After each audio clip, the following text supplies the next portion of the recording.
ನಮಸ್ತೆ ಸ್ನೇಹಿತರೆ, ನೀವು ಸುಂದರವಾಗಿ ಮುಖದ ವರ್ಚಸ್ಸನ್ನು ಈ ಮಂತ್ರದ ಮೂಲಕ ಹೆಚ್ಚಿಸ್ಕೊಳ್ಬಹುದು ಅಂದರೆ ನಂಬ್ತೀರಾ? ಹೌದು, ನೀವು ನಂಬಲೇಬೇಕು. ಯಾಕಂದರೆ ಧಾರ್ಮಿಕ ಅಥವಾ ಭಾರತೀಯ ಶಾಸ್ತ್ರಗಳಲ್ಲಿ ಪೂಜೆಗಳಿಂದ ಫಲಪ್ರಾಪ್ತಿಗಾಗಿ ಪಠಿಸುವ ಮಂತ್ರಗಳು ಎಷ್ಟು ಲಾಭದಾಯಕವೋ, ಹಾಗೆಯೇ ಸೌಂದರ್ಯ ಅಥವಾ ತ್ವಚೆಯ ಕಾಂತಿಯನ್ನು ಅಥವಾ ಮುಖದಲ್ಲಿ ದೈವಿಕ ಕಳೆ ಅಥವಾ ವರ್ಚಸ್ಸನ್ನು ಹೆಚ್ಚಿಸಿಕೊಳ್ಳುವ ಸಲುವಾಗಿ ಪುರಾಣಗಳಲ್ಲಿ ಕೆಲವೊಂದು ಮಂತ್ರಗಳು ಸಹ ಇವೆ.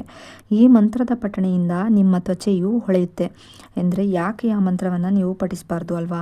ಸುಖ ಸುಮ್ಮನೆ ನಮ್ಮ ಹಿಂದಿನ ಪೂರ್ವಜರು ಈ ಮಂತ್ರಗಳನ್ನು ರಚಿಸಿರೋದಿಲ್ಲ. ಅದರಿಂದ ಪಡೆದಂತಹ ಫಲಗಳಿಂದ ಬಂದಂತಹ ಫಲಿತಾಂಶವನ್ನು ಸಾಕ್ಷಿಯಾಗಿ ಇಟ್ಕೊಂಡೆ ಇದರ ಅವಶ್ಯಕತೆ ಇದ್ದವರು ಬಳಸ್ಕೊಂಡು ಫಲ ಅಥವಾ ಉಪಯೋಗನ ಪಡೀಲಿ ಅಂತಾನೆ ಮಾಡಿರ್ತಾರೆ. ಹಾಗಾಗಿ ಇದನ್ನ ಒಂದು ಜಾದು ಅಂತ ಹೇಳಿದ್ರು ಕೂಡ ತಪ್ಪಾಗೋದಿಲ್ಲ. ಇನ್ನು ನಿಮ್ಮನ್ನ ನೋಡಿ ಕೆಟ್ಟ ದೃಷ್ಟಿ ಬೀರುವವರು ಸಹ ನಿಮ್ಮನ್ನ ದೈವದ ರೀತಿಯಲ್ಲಿ ನೋಡುವಂತೆ ಮಾಡುವ ಚಮತ್ಕಾರಿ ಮಂತ್ರ ಅಂತಾನೆ ಹೇಳ್ಬೋದು.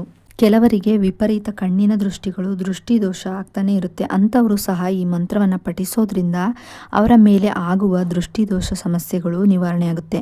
ಈ ಸೌಂದರ್ಯ ಗಾಯತ್ರಿ ಮಂತ್ರವನ್ನು ಪಠಿಸೋದ್ರಿಂದ ನಿಮ್ಮ ಚರ್ಮದ ಕಾಂತಿ ಹೆಚ್ಚುತ್ತೆ, ದೈವಿಕ ಕಳೆ ನಿಮ್ಮಲ್ಲಿ ಮೂಡುತ್ತೆ.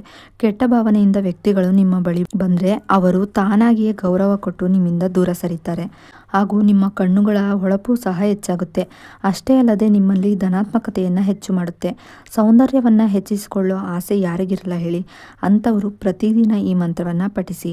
ನಿಮ್ಮ ಚರ್ಮದ ಏನೇ ಸಮಸ್ಯೆ ಇರಲಿ, ಕಲೆ ಇರಲಿ, ಎಲ್ಲವೂ ಸಹ ಈ ಸೌಂದರ್ಯ ಗಾಯತ್ರಿ ಮಂತ್ರದಿಂದ ದೂರವಾಗುತ್ತೆ. ಇದನ್ನು ಪ್ರತಿನಿತ್ಯ 11 ಬಾರಿ ಪಠಿಸಬೇಕು.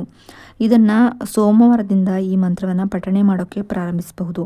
21 ದಿನಗಳ ಕಾಲ ಸತತವಾಗಿ ಪಠಿಸಿ. ಇನ್ನು ಈ ಮಂತ್ರ ಹೀಗಿದೆ: ಓಂ ಶಿವಪದವಿ ವಿದ್ಮಹೇ ಸೌಂದರ್ಯ ರೂಪಿ ಧೀಮಹಿ ತನ್ನೋ ಮೋಹಿನಿ ಪ್ರಚೋದಯಾತ್. ಓಂ ಶಿವಪದವಿ ವಿದ್ಮಹೇ ಸೌಂದರ್ಯ ರೂಪಿ ಧೀಮಹಿ ತನ್ನೋ ಮೋಹಿನಿ ಪ್ರಚೋದಯಾತ್. ಓಂ ಶಿವಪದವಿ ವಿದ್ಮಹೇ ಸೌಂದರ್ಯ ರೂಪಿ ಧೀಮಹಿ ತನ್ನೋ ಮೋಹಿನಿ ಪ್ರಚೋದಯಾತ್. ಇನ್ನು ಕೆಲವರಿಗೆ ನಾನು ಚೆನ್ನಾಗಿಲ್ಲ, ನನ್ನ ಯಾರೂ ಇಷ್ಟಪಡೋದಿಲ್ಲ, ನನ್ನ ಮದುವೆ ಆಗೋದಿಲ್ಲ ಅನ್ನೋ ಕೀಳರಿಮೆ ಇರುತ್ತೆ. ಅಂಥವರು ಸಹ ಈ ಮಂತ್ರವನ್ನು ಪಠಿಸುತ್ತಾ ಬನ್ನಿ. ನಿಮ್ಮ ಸೌಂದರ್ಯ ವೃದ್ಧಿಯಾಗುತ್ತೆ. ನೋಡಿದವರು ಕೇಳ್ತಾರೆ, ಏನು ಮಾಡಿದ್ದೆ, ನೀನು ಇಷ್ಟು ಸುಂದರವಾಗಿ ಕಾಣ್ತಿದ್ಯಾ ಅಂತ ಕೇಳ್ತಾರೆ. ಆ ರೀತಿ ನಿಮ್ಮ ಸೌಂದರ್ಯ ಬದಲಾಗುತ್ತೆ ಅಂದರೆ ನೀವು ಈ ಮಂತ್ರವನ್ನು ಪಠಿಸೋದ್ರಿಂದ ತುಂಬಾ ಸಹಕಾರಿಯಾಗುತ್ತೆ.